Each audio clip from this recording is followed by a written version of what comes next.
அன்பிற்குரிய சகோதரர்களே, இப்போ 2 பேர் சண்டை போட்டுக்கிறாங்க, மனஸ்தாபம் ஏற்பட்டுறது. திடீர்னு என்ன செய்வார், இன்னொருத்தர் பிடிக்காதவர், உன்னையெல்லாம் அல்லாஹ் மன்னிக்கவே மாட்டான்ப்பா, நீலாம் என்ன இப்படி செஞ்சுக்கிட்டு இருக்கேன்னு கொஞ்சம் ஆணவத்தோட அகங்காரத்தோட கோபத்துல சில வார்த்தைகளை விட்டுருவாங்க. உன்னையெல்லாம் லா யக்ஃபிருல்லாஹுல் ஃபுலான, உன்னைய அல்லாஹ் மன்னிக்கவே மாட்டான் அப்படின்னு சொல்லுவீங்கன்னு ஜுந்துப் இப்னு அப்துல்லாஹ் ரலியல்லாஹு தஆலா அன்ஹு அவங்க அறிவிக்கக்கூடிய ஒரு ஹதீஸ் புகாரி ஷரீஃப்ல முஸ்லீம்ல பதிவு செய்யப்பட்டிருக்குது.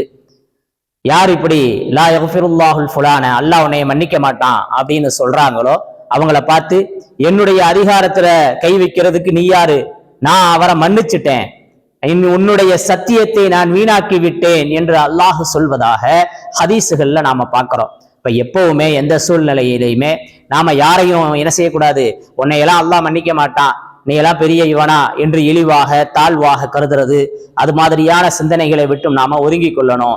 எல்லாம் வல்ல அல்லாஹ் சுப்ஹானஹு வ தஆலா நல்லெண்ணம் கொள்ளக்கூடியவர்களாக ஆக்கி வைப்பானாக.